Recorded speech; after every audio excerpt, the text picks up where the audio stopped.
2018 Chevrolet Camaro SS1 vs 2018 Ford Mustang GT Performance Pack. The endless story, another Mustang GT goes up against a benchmark Camaro. It resembles a sensation that this has happened before once more. Truly, dear Motor Trend perusers, it's that extraordinary season when we jog out the most recent horse autos from Detroit and make sense of which one is ideal for the present. Since yes, we'll do it once more. Before long, as well. We've been doing this specific no-holds-barred test for a long time, and you faithful perusers have never felt constrained to instruct us to stop. The event for this specific correlation test is Ford's dispatch of the bigly revived 2018 Mustang. For the reasons for this story, we got our hands on the GT Performance Pack 1. For what reason not the as-of-late declared P-Pack 2? Since Ford isn't discharging it until May. Speaking to Chevrolet's interests is the Camaro SS1 unaltered since 2016. Both are tried autos accompanied a 6-speed manual transmission, however the new Mustang is accessible with a 10-speed automatic.Let's first separate the vestige Camaro SS. The Chevy comes pressing a strong 6.2-liter pushrod V8 that pumps out 455 drive and 455 pounds-to-foot of torque. 1LA is Camaro code for a track-arranged alternative pack. Each of the 1LA Camaros accompany a dark hood, dark mirrors, passed-out different bits, and a manual transmission. The SS1LA gains magnetic ride power, GM's trap-L's rearend and 5 levels of performance traction management, otherwise known as PTM, Brembo brakes, and sticky Goodyear Eagle F1 Supercar 3 tires. It likewise has a double-mode fumes and coolers for oil, the differential, and the transmission.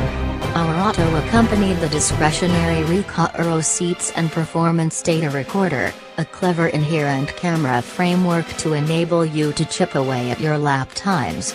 All in, this red Chevy will set you back $46,295, a $8,300 knock over the Camaro SS base cost of $37,995. Without precedent for history, a creation Mustang 5.0 dislodges more than 5,000 cubic centimeters.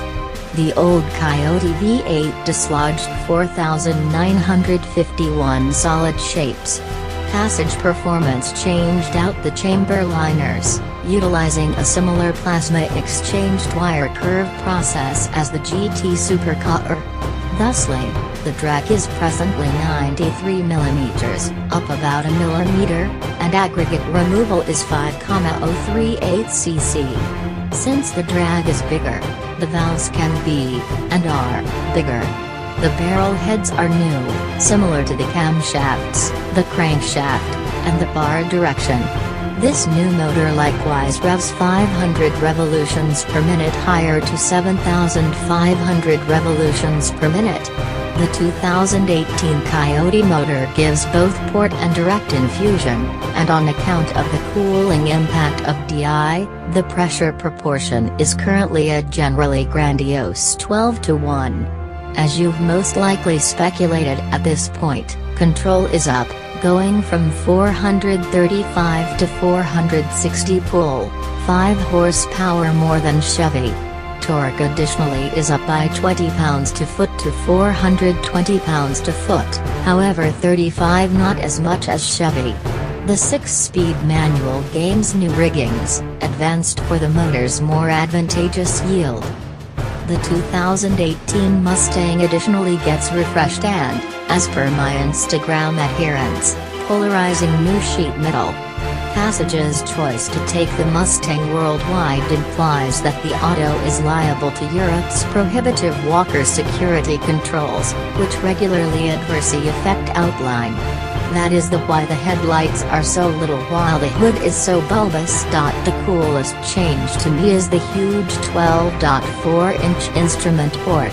It's splendid, undiscernible, has distinctive presentations for various modes. The track screen, particularly the way Ford influenced the tachometer to look, is especially great, and functions admirably with the Mustang's charming innards. Tragically, as an excessive number of Ford screens nowadays, there's a lot of data showed as well as something continually inciting you to hit alright. Ticking the crate for performance. Pack 1 includes such highlights as a major wing, dark aluminum wheels, Michelin PS4 tires, Brembo brakes, a double-mode fumes, a strut tower support, a K-prop, stiffer front springs, a thicker back hostile-to-move bar, a bigger radiator, a torsion-restricted slip differential, retuned electric directing help, security control, and ABS, and exceptional body tuning. To try and up things however much as could reasonably be expected, our test auto had discretionary attractive dampers, Madden ride-in Ford talk. Unfortunately, we requested however didn't get the accessible Recaro brandish seats. Add up to cost, $49,670, a $9,675 bounce over the GT's base cost. Does the Mustang feel $3,375 more extraordinary than the Camaro? No. Be that as it may, the Ford's inside does look and feel about $2,000 more pleasant. Before we get to the numbers, we should discuss every auto's intrinsic horse auto certifications. Implying that yes, when you're sitting at the bar contending with a snap who possesses the auto you don't, 0-60 miles per hour is hella critical. Universal Authority boss Angus Mackenzie calls that stuff bar ammunition. However, out in the city, numbers truly don't make a difference all that much. What does make a difference is the thing that Jethro Bovingdon alludes to as cattle rustler science. Roughly, cowpoke science implies commotion, burnouts, and non-optimized racing. To the extent which auto's V8 barks better, the win goes to the Mustang.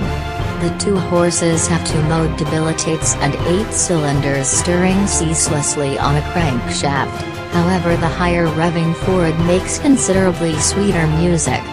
This is a prominent change over the past Mustang, which, we should be candid, didn't sound so hot. The Camaro's fumes note isn't awful, yet it's not imperative, play on words expected. The part that surprises me is that in some more than extraneous way, the Chevy's LT1 is identified with the V8 in the C7R Corvettes. I've heard them keep running at the 24 Hours of Le Mans, and they are the best sounding machines at the race. Envision if Moving Thunder got furious. Along these lines, Chevy tuners, somewhat more like that, please.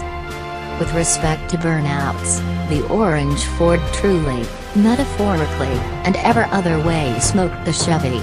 As it were, this is in reality uplifting news for the one love. Here's the reason: the Camaro can do around 1, perhaps 2 better than average burnouts, and after that the Goodyears come to the heart of the matter where they grasp up, to take a term from Randy Bobst. It's sufficient grasp that 455 pounds-to-foot of winding power experiences difficulty breaking them free. This is somewhat shocking. I used to advise any individual who might hear me out that the best creation burnout machine on earth was either the 2015 Jaguar F-Type R, it was raised drive for 1 year just, future great, or any Hellcat. At that point I drove a Camaro ZL1 and dissolved 6 arrangements of back tires. Not joking. In my genuinely expand burnout encounter, no other auto approaches the 650 pounds-to-foot of torque and fierceness of the LT4 huge pooch Camaro. For what reason do I say this? The SS1 leg goes ahead and indistinguishable tires from the ZL1. The ZL1 1-liter E gets considerably stickier are compound meats. It turns out the ZL1's extra 195 pounds-to-foot of supercharged torque are very important. With respect to the Mustang GT, well, it speaks to one more motivation to purchase Michelin stock.